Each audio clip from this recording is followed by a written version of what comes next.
بسم اللہ الرحمن الرحیم۔ ایمان کی خاطر اپنی جان قربان کرنے والی ایک دلیر خاتون جس نے موسیٰ علیہ السلام کی پرورش کی اور بچپن میں انہیں فرعون کے ظلم و جبر سے بچایا، لیکن جب اس خاتون نے اللہ پر ایمان لایا تو فرعون نے اس کے ساتھ کیا سلوک کیا اور ایسا کیا ہوا کہ اس خاتون کو دنیا کی عظیم ترین عورت کا لقب دیا گیا۔ فرعون مصر کا ایک ظالم و جابر بادشاہ تھا۔ اس نے مصر میں آباد قوم بنی اسرائیل کو غلام بنا رکھا تھا اور ان پر ظلم کے پہاڑ توڑتا تھا۔ فرعون نہایت ہی مغرور بادشاہ تھا اور خود کو لوگوں کا خدا اور رازق کہلواتا تھا، لیکن کسی میں بھی اتنی جرأت نہ تھی کہ فرعون کی مخالفت کر سکے۔ لہٰذا اللہ نے فرعون کے خاتمے کا ارادہ کیا تو بنی اسرائیل میں حضرت موسیٰ علیہ السلام کی پیدائش ہوئی۔ جب موسیٰ علیہ السلام کی پیدائش ہوئی تو ان دنوں فرعون نے اپنے سپاہیوں کو یہ حکم دے رکھا تھا کہ بنی اسرائیل میں جو لڑکا بھی پیدا ہو اسے قتل کر دیا جائے۔ لہٰذا اس مصیبت و آفت کے دور میں مجبوراً موسیٰ علیہ السلام کی والدہ نے آپ کو ایک صندوق میں رکھ کر صندوق کو مضبوطی سے بند کر دیا اور اسے دریائے نیل میں ڈال دیا۔ دریا سے نکل کر ایک نہر فرعون کے محل کے نیچے بہتی تھی۔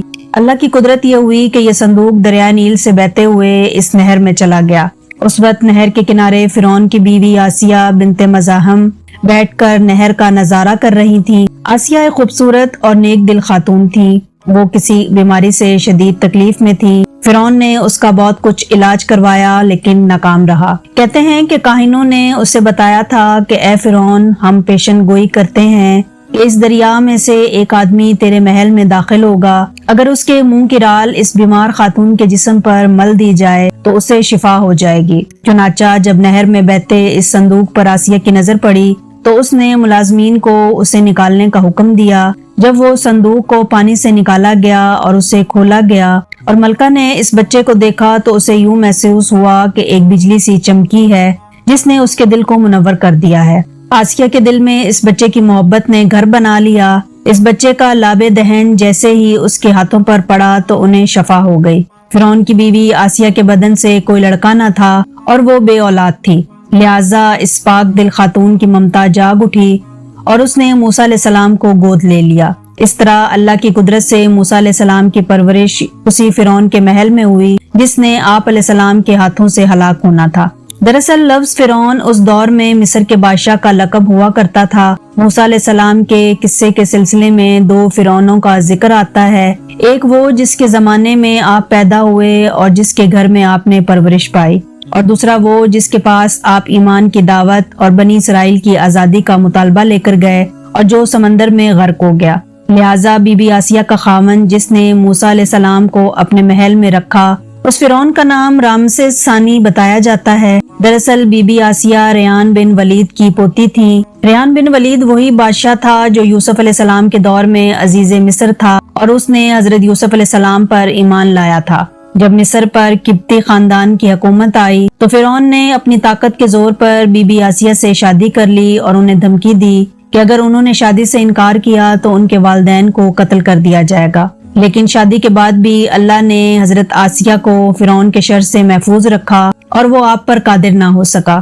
مورخین لکھتے ہیں کہ اللہ نے فرعون کو نامرد بنا دیا تھا، اور بعض نے لکھا کہ فرعون کو ایسی بیماری تھی کہ طبیبوں نے اسے ساری عمر صحبت کرنے سے منع کر دیا تھا، لہٰذا فرعون کبھی بھی حضرت آسیہ کے قریب نہ جا سکا۔ یہ بھی اللہ کی ایک حکمت تھی تاکہ بی بی آسیہ فرعون کے ناپاک جسم سے محفوظ رہ سکیں۔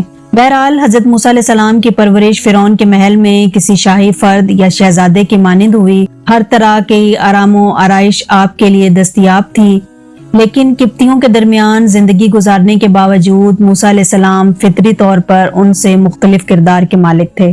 حضرت موسیٰ فرعون کے غرور و تکبر اور خدائی کے دعووں کو ناپسند کیا کرتے تھے اور ہمیشہ توحید کے متعلق واضح بات کیا کرتے جو فرعون اور اس کے درباریوں کو ناگوار گزرتی تھی۔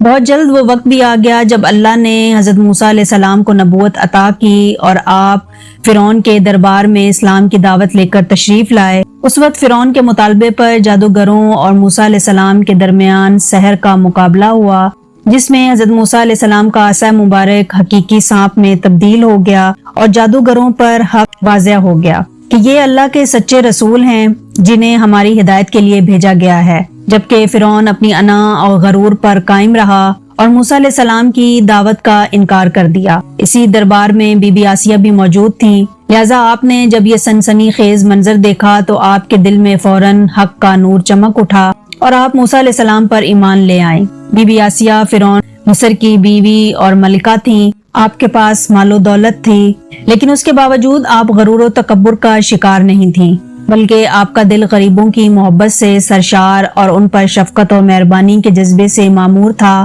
آپ دل کھول کر ان پر صدقہ اور خیرات کیا کرتی، اسی وجہ سے آپ کو ام المساکین یعنی مسکینوں کی ماں بھی کہا جاتا ہے۔ چونکہ بی بی آسیہ اپنے شوہر رامسس کے مظالم کو بھی خوب جانتی تھیں، اس لیے اپنے ایمان کا اظہار نہ کیا۔ آپ چھپ چھپا کر ایک اللہ کی عبادت کیا کرتی اور اللہ سے یہ دعا کرتی کہ اے اللہ مجھے فرعون اور اس کے عمل سے نجات دے، میں اس کے کفریہ حرکتوں سے بیزار ہوں۔ حضرت آسیہ خفیہ طور پر موسیٰ علیہ السلام کے خدا کی عبادت کرتی اور دعا و استغفار میں مشغول رہتی، یہاں تک کہ فرعون کو ایک دن آپ کے ایمان لانے کی خبر ہو گئی۔ اس نے ایک روز اپنے درباریوں سے کہا، کیا تم لوگوں کو میری بیوی کی کچھ خبر ہے؟ تم لوگ اس کے متعلق کیا جانتے ہو؟ سب نے بی بی آسیہ کی بڑی تعریف کی اور ان کی بھلائیاں بیان کی۔ فرعون نے کہا، کیا تم لوگوں کو نہیں معلوم کہ وہ میرے سوا دوسرے خدا کو مانتی ہے؟ لہٰذا فرعون نے حضرت آسیہ کو دربار میں بلایا اور ان سے دریافت کیا کہ تو کسے اپنا معبود مانتی ہے؟ حضرت آسیہ نے دلیری اور جذبہ ایمانی سے جواب دیا کہ میں موسیٰ کے رب پر ایمان رکھتی ہوں جو میرا، تیرا اور ہم سب کا خدا ہے۔ فرعون اس بے باک جواب پر غضبناک ہو گیا اور بہت جلد پورے شہر میں اس بات کی شہرت ہو گئی کہ فرعون کی بیوی اور ملکہ نے فرعونی طور طریقوں کو ٹھکراتے ہوئے دین موسیٰ کو قبول کر لیا ہے۔ پہلے تو فرعون نے بی بی آسیہ کو سمجھا بجھا کر، ترغیب دلا کر اور ڈرا دھمکا کر موسیٰ علیہ السلام کے دین کو چھوڑنے کو کہا، لیکن جب اس نے حضرت آسیہ کے چٹان جیسے مضبوط ایمان اور جذبے کو دیکھا تو اس نے ظلم و بربریت سے کام لینے کی ٹھان لی۔ فرعون نے اپنے اہلکاروں کو حکم دیا کہ آسیہ کو تپتے ہوئے ریگستان کی دھوپ میں لٹا دیا جائے، لہٰذا آپ کو شدید گرمی میں ریت کے تپتے میدان میں چھوڑ دیا گیا۔ فرعون اس جگہ دورہ کرتا رہا اور کہتا رہا کہ اب تو باز آ جا، اگر تو نے میری بات مان لی تو محل کی شاہی زندگی اور آرام و آرائش تیری منتظر ہے۔ مگر حضرت آسیہ پر اس کا کوئی اثر نہ ہوا، چونکہ آپ کو جنت کی اس لافانی محلات پر ایمان تھا جو اللہ نے انہیں عطا کرنے کا وعدہ کیا تھا۔ جب فرعون نے حضرت آسیہ کی ثابت قدمی کو دیکھا تو اس نے آپ کو شہید کرنے کا فیصلہ کر لیا۔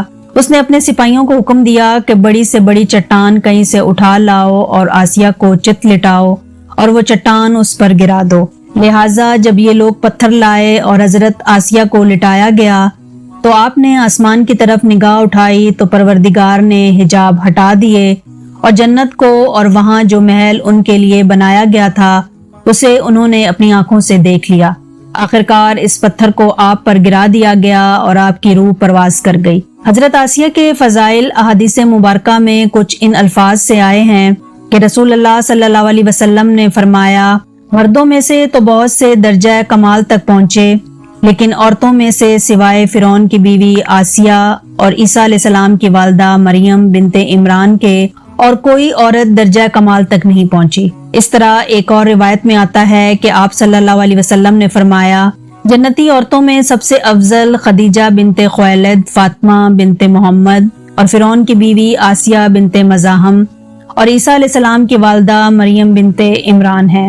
ایک روایت میں آتا ہے کہ بی بی آسیہ کے نکاح جنت میں حضرت محمد صلی اللہ علیہ وسلم سے ہوگا، لہٰذا روایت ہے کہ رسول اللہ صلی اللہ علیہ وسلم نے فرمایا کہ جنت میں میرا نکاح مریم بنت عمران، موسیٰ کی بہن کلثوم اور فرعون کی بیوی آسیہ کے ساتھ ہوگا۔ ہم نے دیکھا کہ حضرت آسیہ ایسی حکومت کے ساتھ، ایسے دربار کے اندر اس قدر مال و دولت، اطاعت گزار غلام اور کنیزوں کے ساتھ میں ایک بہترین زندگی تھی، لیکن انہوں نے حق کو قبول کیا اور موسیٰ علیہ السلام کے دین پر ایمان لے آئیں، حالانکہ انہیں معلوم تھا کہ ایمان لانے کی وجہ سے ان کی تمام خوشیاں اور مقام و منصب چھن سکتا ہے، یہاں تک کہ جان بھی جا سکتی ہے، لیکن آپ نے حق کو قبول کیا اور اپنی گزشتہ اعمال پر توبہ کر لی۔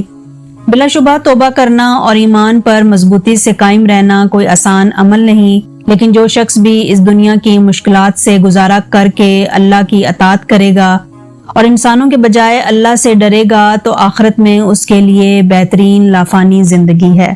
میں امید کرتی ہوں کہ آپ کو ہماری آج کی ویڈیو بھی پسند آئی ہوگی۔ اگر ہماری ویڈیو پسند آئی ہو تو ہمارے چینل کو سبسکرائب کریں۔